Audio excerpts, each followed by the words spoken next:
Aurora, Colorado. A quiet suburban evening inside an ordinary family home.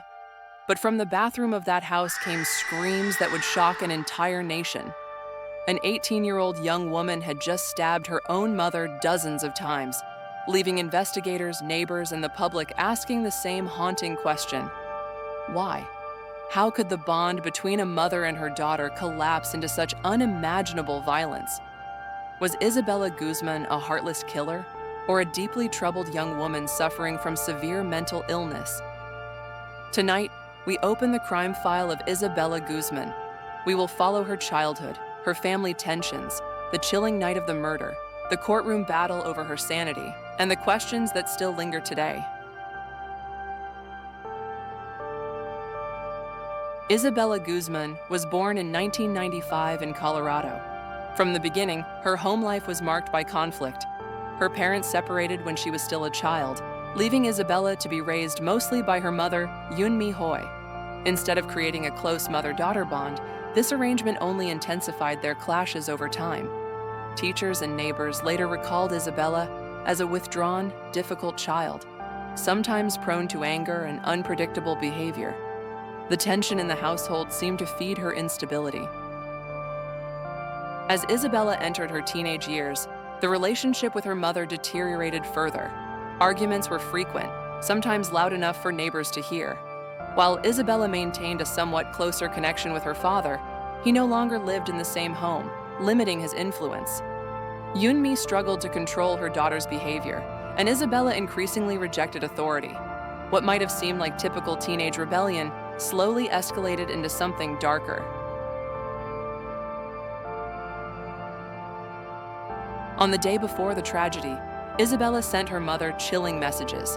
One of them read, "You will pay. You will go to hell." Those words, sent by text, revealed a level of hostility that terrified her mother. Yunmi confided in others, including Isabella's father, about her fear. But no one believed the threats would actually turn into murder. August 7th, 2013.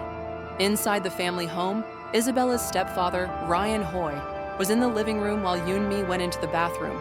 Isabella followed her. Moments later, Ryan heard screams. When he rushed to the scene, he was confronted with horror. Isabella attacking her mother with a knife, striking over and over. Later, the autopsy would reveal more than 70 stab wounds. It was an act of shocking brutality. Isabella then fled the scene, leaving her stepfather to face the unimaginable sight of Yunmi Hoy's body in a pool of blood. Police launched an immediate search. By the following day, Isabella was located in a parking garage. She did not resist. Witnesses described her as eerily calm, almost detached from reality, with a blank expression.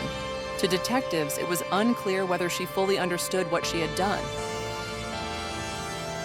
At first, many assumed Isabella would spend the rest of her life in prison. The sheer savagery of the crime seemed to leave no room for leniency. But during court proceedings, a very different picture emerged. Psychiatric evaluations revealed that Isabella was suffering from severe schizophrenia. She admitted to hearing voices, experiencing hallucinations, and feeling driven by forces she could not control. Her attorneys argued that she was legally insane at the time of the killing. In 2013, the court delivered its verdict. Isabella Guzman was found not guilty by reason of insanity.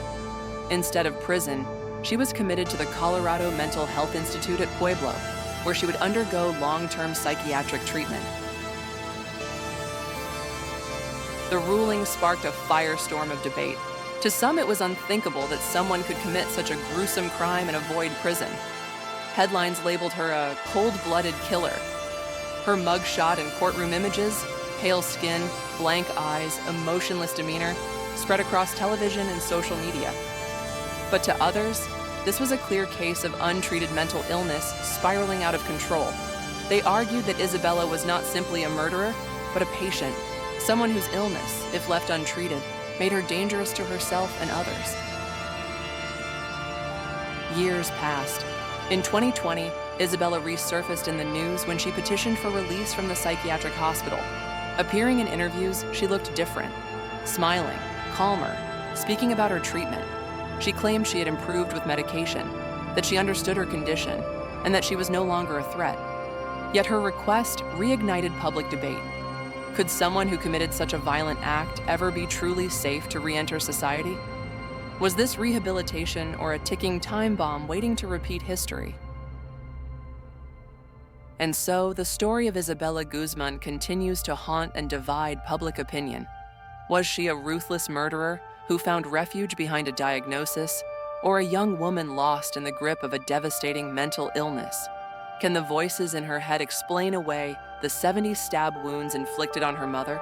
Or should society draw a line, holding her accountable regardless of her psychiatric state?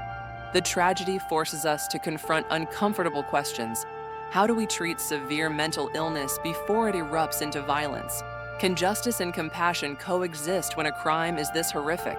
And most of all, what truly defines responsibility when the mind itself betrays reality? So I leave you with this. Do you believe Isabella Guzman has truly changed? Should she ever walk free again? Or will her name remain forever tied to one of the most disturbing crimes in recent memory? The final judgment, in many ways, rests not only in the courtroom, but in your own mind.